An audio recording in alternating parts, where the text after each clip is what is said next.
influenced the sound and the lyrics for this upcoming album that you just came out with? I would say it was, at the end of the last tour, I was listening to a lot of, British Asian stuff. Yeah. A lot of faithful harmonies, a lot of, melody, Papa's, Beach Boys, Zombies. Was it difficult for you guys to start out coming out of New York City? Yeah, I mean, there's a lot of bands in New York, and, the competition is really high. But I think, New York still has the best music scene, and they're very open-minded, so it doesn't matter, what you sound like, as long as it's good. Yeah, that's true. Do you feel you were able, like the band itself was able to be more creative on this album, more so than the last? I think so. I think the first one, you have to kind of establish yourself, so you make more of a cohesive record that kind of establishes, what you're supposed to do, or your little niche, And then after that, it was accepted enough that we felt comfortable taking a risk on the next one. Okay. And I saw on one of your synthesis interviews, they said Sam had said something about the album being set in the moon to represent the dark parts and the bright parts of the music. Where did you guys come up with some of the dark parts of the songs? Say the dark parts of the lyrics are a lot. Yeah, I noticed some of them were really not so, the sound isn't so much unconditional, but more tragedy bound. Yeah, exactly. I mean, I think even songs like Bad Sun, kind of have that dichotomy.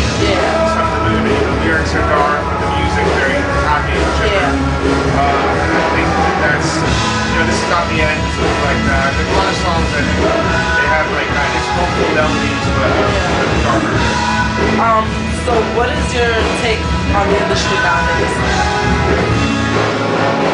I mean, it's kind of obvious, as far as record, when record is sold, it's going, more and more downhill, I guess, Luckily, we have iTunes, which makes it, really easy to get music. It's easy enough that people are less inclined to do it illegally.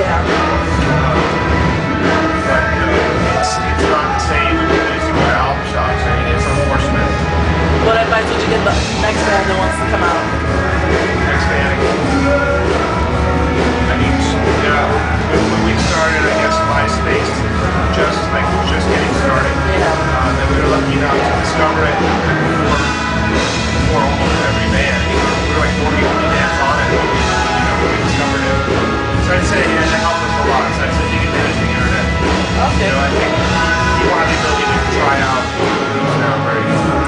And if you could sum up the sound that you guys put together in one word, what would you probably give it?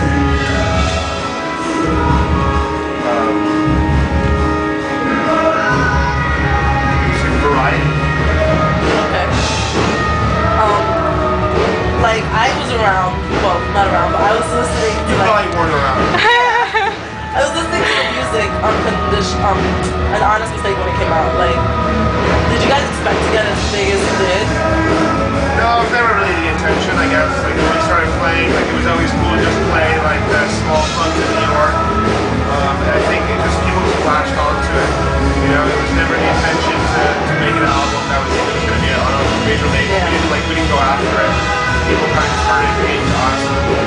That's the way we've always kind of done it. People like it, it's great.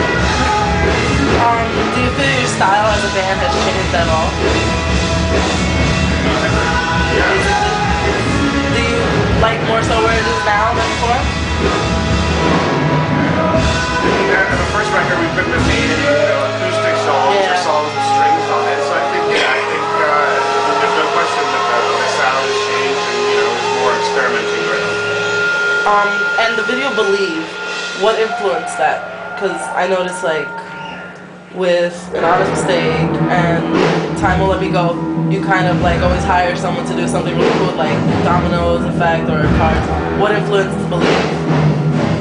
It was, I think we just decided not to do a concept video this time, but just to, give people kind of a look into what we're like as a live band. I think our live element is a big one for us.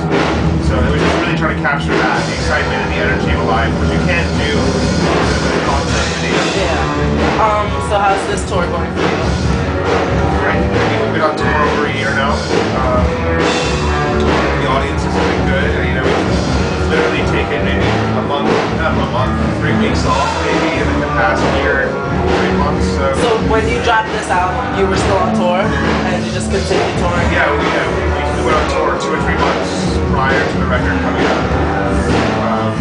So yeah, the tour's been going well. We've been touring through the summer. We're doing Project Revolution. So you don't, if like you didn't do this, what do you think you'd have? The music wasn't where you would be right now. No, it's hard to say. Yeah? There's no other calling? No, of course I'm sure it'd be something I did, I'd be very happy. So do you definitely think that creativity-wise you guys try to stick artistically or realistically? Like, where do you try to head with things? Do you want to write about what it is, or do you try to sum it up? Like, some people are artistic and some people just want to put it out there the way it is.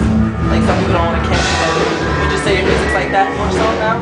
No, it never was. It was never made with the purpose of other people listening to it. It was always made for us. So, I mean, you know, just to give you like I said, the first record was made for us, and it happened to be put out by a major label. I mean, it was made for $10,000 in an apartment, so, and it was never changed once we signed, you know. So, I'd say it's a little candy focus. Do you always expect your songs to match your videos, or do you sometimes just want to create something totally different? No, I don't think we ever do it that way. I think we just kind of try to have as much fun with the video as possible. You know, it's like if someone gives us money to make any video we want, it's like, you know, it's like being a candy store. You know, you just kind of come up with the craziest idea and do it. And you know, videos are fun for us.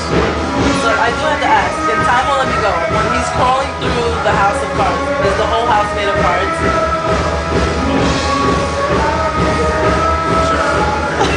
Yes. Sure.